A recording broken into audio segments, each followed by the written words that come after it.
The historic George and Anna Marston House is 8,500 square feet big. It was built by two prominent architects, William Hebbard and Irving Gill. They're responsible for designing many local buildings which have been preserved throughout the years. For us, the family history is very important. It's one of the reasons why the family gave the house to us, or at least to have the use of the house, was so that we could continue to tell the importance and contributions that the Marston family gave to the community. From an architectural standpoint, the house is really unique in that it's sort of a transition piece. It's moving from a Tudor into the arts and crafts movement. So we have a lot of arts and crafts enthusiasts who come here that want to know all about how the house had changed from its original concept to what it is today. The house was designed to reflect the arts and crafts detail. It was built some 30 years after Marston arrived in San Diego around 1870. He would become a successful merchant, opening the Marston department store in downtown and one of San Diego's most distinguished figures. Marston also founded the San Diego Historical Society and was its first president in 1928. He would later play a key role in developing some of San Diego's local buildings and many open spaces, including Balboa and Presidio Park, to name a few. George Marston was very much into having public spaces here. He wanted to have industry but balanced with a lot of public areas. His first project, I suppose, would be hiring on two gentlemen to come out here from New York City to work on the master plan for Balboa Park. That was Samuel Parsons and George Cook. And they came out here. George Marston paid about $22,000 to bring them out here to design the first master plan for Balboa Park. His wife Anna was born in California during the Gold Rush era. She became a school teacher and moved to San Diego, where she met and married Marston. The couple would have 5 children. A very strong supporter of her husband. Because he wasn't here so much, she was also responsible for the maintenance of the house and keeping it going and setting up the social functions that would happen here at the home. She was responsible for all of the service staff, kept a very tight line on the gardens, so making sure that they were in perfect order and things. So it's one of the reasons why this house is known as the George Marston and Anna Gunn Marston House, is because she was much more responsible for the maintenance and the beauty and the structure today than George even was, because he wasn't here so much. Hi, Elsa. Hi, Brenna. It's nice to meet you. Nice to meet you too. Welcome to the Marston House. Are you ready for your tour? I am. I'm very excited. I've always wanted to come in here. This is my first time. Well, I'm glad that you finally made it in here. Why don't we go ahead and take a step inside and we'll get started. Good. The Marstons would live in the house for more than 80 years before it was donated to the city of San Diego and the San Diego Historical Society. It is now a museum open to the public. So this is the George White Marston House. Now the house itself was built in 1905, designed by Irving Gill. You'll see that there's California redwood on all of the walls, and on the floor we have this beautiful quarter sawn oak. Irving Gill is known for his distinct architectural designs, bringing outside lighting inside, clean lines, and adding built-ins to establish an open feel and roominess. The Marston House would have all that and more. This fireplace actually has an interesting story behind it.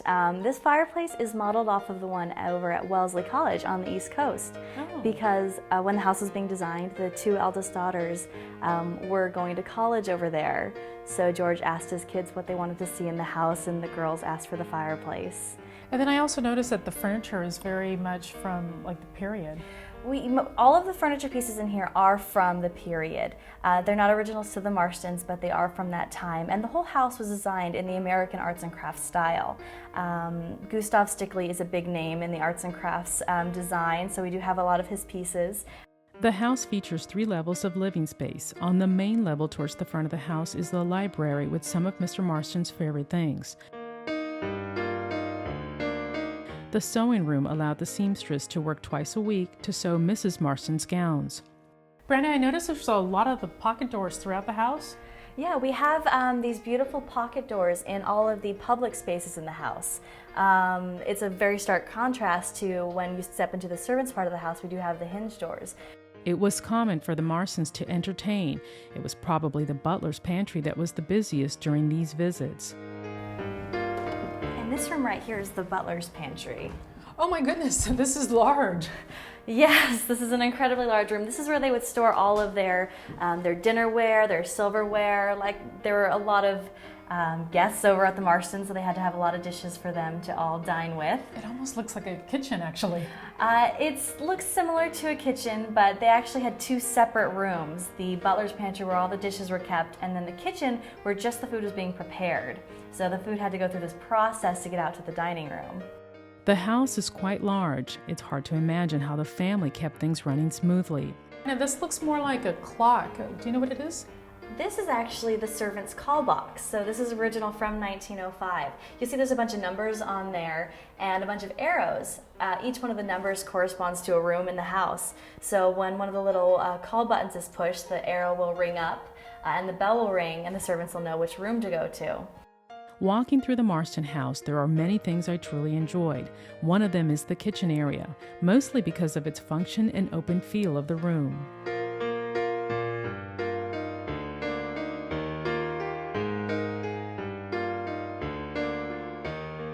The kitchen, my favorite part of the house.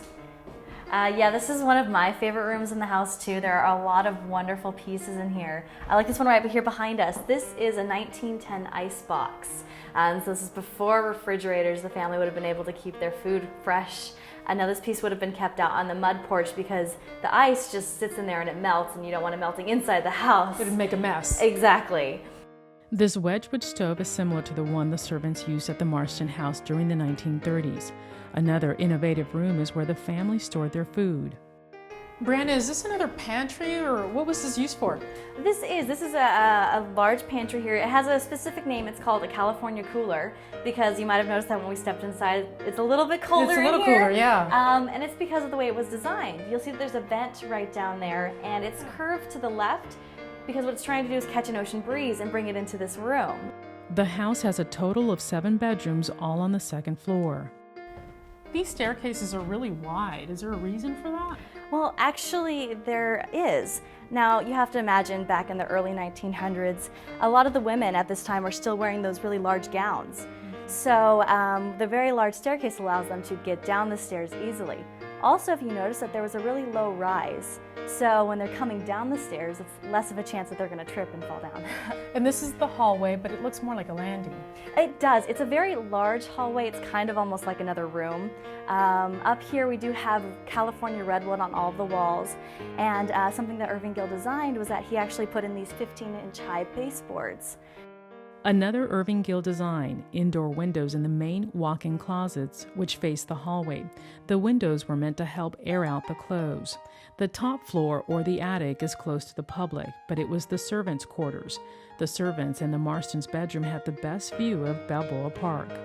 This is the master bedroom.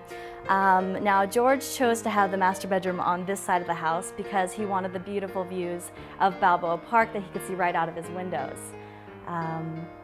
Now in here you'll see that we do have 2 separate beds, which is what the Marstons had. In the Victorian period, that was kind of what was customary for that time.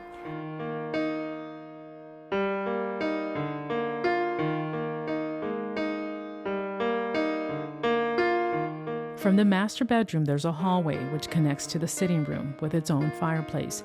This is where the family would retreat to during the evening, maybe to read a book or do some light sewing. So I've noticed these doors, they look like closets. What were they used for?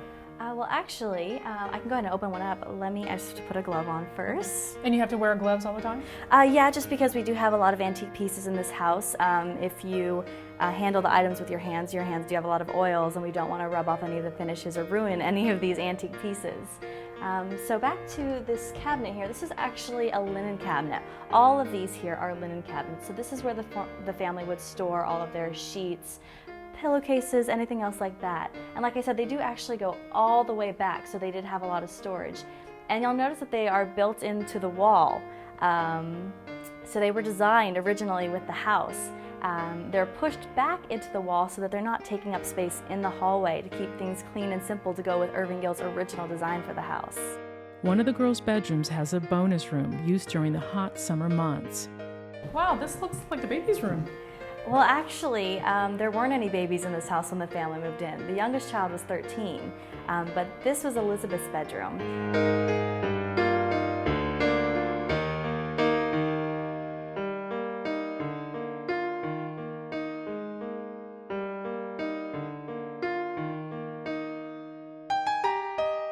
And then there are these doors that go out to what looks like a porch? Yeah, this is actually the sleeping porch. What was it used for? Well, oftentimes, if it was a nice night, one of the family members could move the bed out here. One of the servants would move the bed out into the sleeping porch, and they would be able to sleep right under the stars.